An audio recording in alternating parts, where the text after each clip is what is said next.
Di dunia yang dipenuhi konflik dan perebutan kekuasaan, hanya sedikit pemimpin yang mampu meninggalkan jejak sejarah dengan strategi cerdas dan kepemimpinan bijak. Salahuddin Al-Ayyubi, seorang komandan visioner, memimpin pasukan Muslim dalam pertempuran Hattin melawan pasukan Salib yang lebih besar dan lebih kuat. Bagaimana Salahuddin mampu mengalahkan lawan dengan taktik yang brilian? Apa rahasia di balik kemenangannya yang mengubah arah sejarah? Temukan jawabannya di episode kali ini, hanya di Sejarah Dunia, tempat di mana kisah masa lalu menginspirasi masa kini.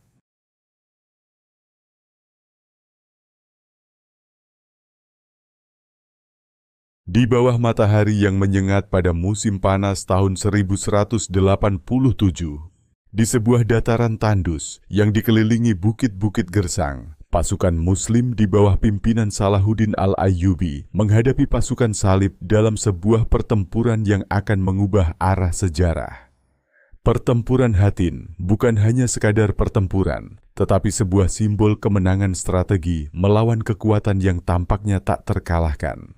Pada abad ke-12, dunia Mediterania menjadi arena konflik besar antara pasukan Kristen Eropa dan kekuatan Muslim di Timur Tengah. Perang Salib, yang dimulai sebagai upaya merebut Yerusalem dari tangan Muslim, berubah menjadi konflik berkepanjangan yang menguras sumber daya dan tenaga kedua belah pihak. Salahuddin Al-Ayyubi, seorang pemimpin Muslim yang cerdas dan penuh strategi, melihat kelemahan utama pasukan Salib, perpecahan di antara mereka, dan ketergantungan pada sumber air.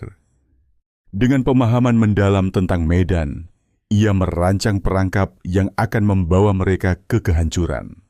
Di pagi hari yang terik, pasukan Salib berusaha keluar dari kepungan. Namun di hadapan mereka, panah-panah pasukan Muslim menghujani tanpa henti. Perisai tak lagi cukup untuk melindungi, dan pasukan Salib mulai kehilangan harapan. Di Bukit Hattin, perjuangan terakhir mereka berubah menjadi kekalahan yang telak. Pertempuran Hattin tidak hanya menghancurkan kekuatan pasukan Salib, tetapi juga membuka jalan bagi Salahuddin untuk merebut Yerusalem.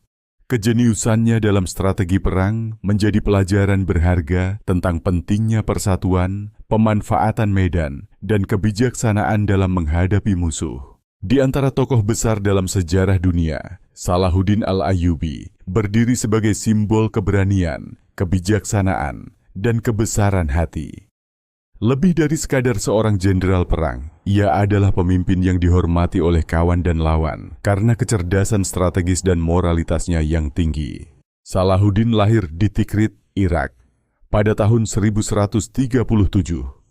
Sejak usia muda, ia dikenal sebagai sosok yang rendah hati, tetapi penuh ambisi untuk membangun persatuan di dunia Islam.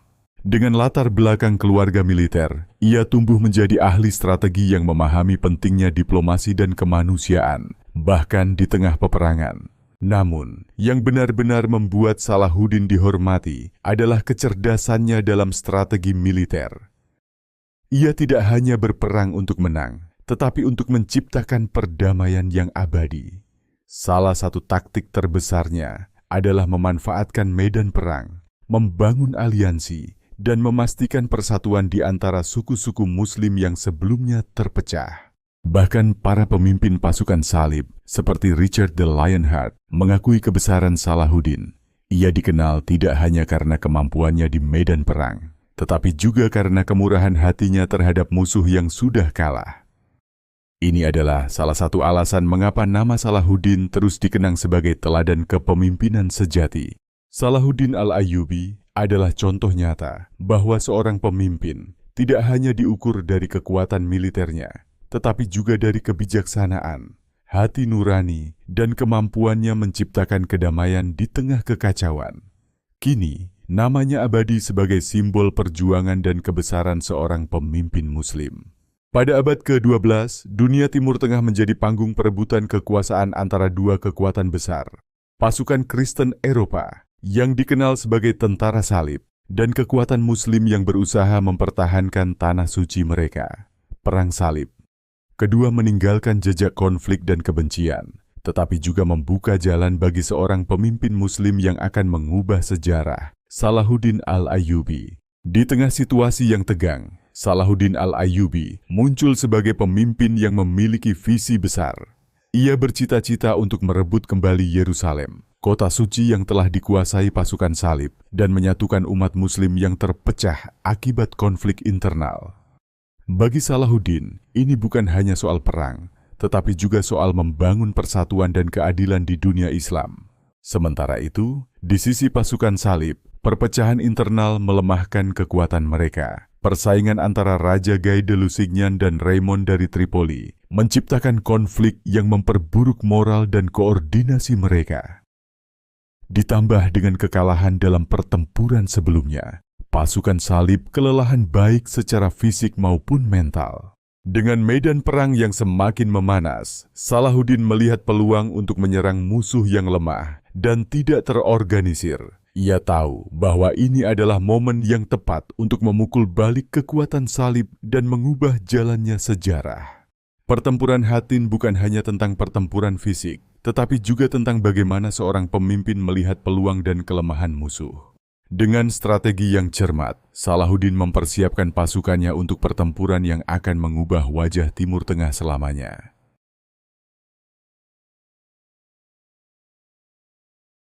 Salahuddin Al-Ayyubi memahami bahwa medan perang adalah elemen kunci dalam sebuah kemenangan. Dalam pertempuran Hattin, ia dengan sengaja memilih lokasi yang tandus dan minim sumber air untuk melemahkan musuhnya. Bukit Hattin, dengan pemandangan luas namun tanpa sumber daya, menjadi perangkap sempurna bagi pasukan salib. Di tengah musim panas yang terik, Salahuddin menggunakan cuaca sebagai sekutu tak terlihat. Pasukan salib yang terbebani oleh baju zirah berat dan kelelahan dari perjalanan panjang menjadi semakin lemah tanpa akses ke air.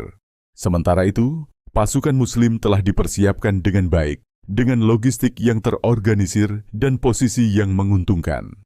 Dengan akses ke sumber air yang terputus, pasukan salib mulai merasakan tekanan. Kelelahan dan kehausan menghantui mereka. Sementara pasukan Muslim terus menyerang dari kejauhan dengan panah dan kavaleri ringan. Kepungan ini bukan hanya strategi militer, tetapi juga perang psikologis yang melemahkan mental musuh. Dengan setiap jam yang berlalu, kekuatan pasukan salib semakin terkuras. Tanpa air, mereka tidak hanya kehilangan kekuatan fisik, tetapi juga harapan untuk bertahan. Sementara itu Salahuddin, yang terus memegang kendali penuh atas situasi, menunggu momen yang tepat untuk serangan akhir. Salahuddin Al-Ayyubi tidak hanya mengandalkan kekuatan pasukannya, tetapi juga kecerdasannya dalam membaca musuh. Ia memahami bahwa tentara salib lebih kuat bertahan di dalam kota-kota berbenteng. Maka, dengan rencana matang, Salahuddin memancing mereka keluar ke wilayah terbuka di mana ia memiliki keunggulan. Untuk memaksa pasukan salib bergerak, Salahuddin menyerang Tiberias dan membakar wilayah sekitarnya. Ini bukan hanya serangan fisik, tetapi juga tekanan psikologis. Bagi tentara salib, membiarkan kota itu jatuh adalah ancaman besar bagi kekuasaan mereka di Timur Tengah. Sementara itu, Salahuddin sudah menyiapkan pasukannya di lokasi yang lebih tinggi, dekat Bukit Hattin. Medan ini memberikan keuntungan besar. Pasukan Muslim dapat bertahan lebih mudah dan menyerang dari posisi yang aman. Selain itu, kontrol atas jalur air membuat posisi ini menjadi benteng tak terlihat. Penempatan strategis ini membuat pasukan salib tidak hanya terjebak di wilayah terbuka, tetapi juga kehilangan keunggulan taktis mereka. Setiap langkah maju mereka berarti mendekati kepungan yang semakin ketat. Salahuddin telah menciptakan jebakan yang sempurna. Salahuddin Al-Ayyubi tahu bahwa kemenangan tidak selalu diraih dengan serangan frontal. Di pertempuran Hattin, ia menggunakan pemanah sebagai alat utama untuk melemahkan moral pasukan salib. Panah yang diluncurkan terus-menerus bukan hanya melukai tubuh musuh, tetapi juga melumpuhkan semangat mereka. Serangan ini dilakukan secara bertahap dan terorganisir. Salahuddin tidak terburu-buru memulai serangan besar, tetapi memilih untuk menguras tenaga dan mental musuhnya terlebih dahulu. Setiap gelombang panah membuat tentara salib semakin kelelahan dan tidak fokus, menciptakan celah yang akan dimanfaatkan pada saat yang tepat. Berbeda dengan strategi pasukan salib yang sering mengandalkan kekuatan frontal, Salahuddin memahami risiko dari konfrontasi langsung.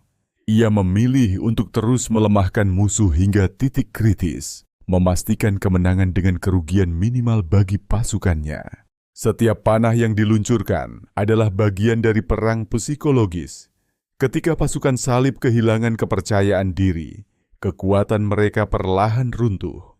Pada saat yang sama, pasukan Muslim tetap segar dan siap untuk menyerang dengan kekuatan penuh. Setelah melemahkan pasukan salib dengan taktik serangan bertahap, Salahuddin Al-Ayyubi memutuskan bahwa saatnya telah tiba untuk serangan terakhir. Di Bukit Hatin, dua kekuatan besar akhirnya bertemu dalam pertempuran yang akan menentukan masa depan Yerusalem dan seluruh wilayah Timur Tengah. Pasukan salib yang kelelahan menghadapi serangan besar dari semua sisi. Formasi mereka yang semula kokoh kini tercerai-berai di bawah tekanan pasukan Muslim yang disiplin dan terorganisir. Banyak prajurit salib terjatuh, tidak mampu lagi bertahan menghadapi kekuatan Salahuddin yang tak terhentikan. Kekalahan di Bukit Hatin adalah pukulan telak bagi tentara salib. Sebagian besar pasukan mereka tewas atau ditangkap. Para pemimpin mereka, termasuk Raja Gui de Lusignan, menjadi tawanan Salahuddin. Kekuatan tentara salib yang pernah ditakuti kini hancur berantakan. Kemenangan di Bukit Hatin membuka jalan bagi Salahuddin untuk merebut kembali Yerusalem. Pada Oktober 1187, setelah pengepungan singkat, kota suci itu jatuh ke tangan pasukan Muslim. Namun Salahuddin menunjukkan kebesaran hatinya dengan tidak melakukan pembalasan berdarah. Sebaliknya, ia memberikan kebebasan kepada penduduk Kristen untuk meninggalkan kota dengan selamat. Pertempuran di Bukit Hatin dan jatuhnya Yerusalem bukan hanya tentang kemenangan militer, tetapi juga tentang visi besar Salahuddin untuk mempersatukan umat Muslim dan menciptakan perdamaian di Tanah Suci. Taktik brilian, kepemimpinan yang adil, dan kebesaran hati menjadikan Salahuddin Al-Ayyubi sosok yang dihormati, bahkan oleh musuh-musuhnya.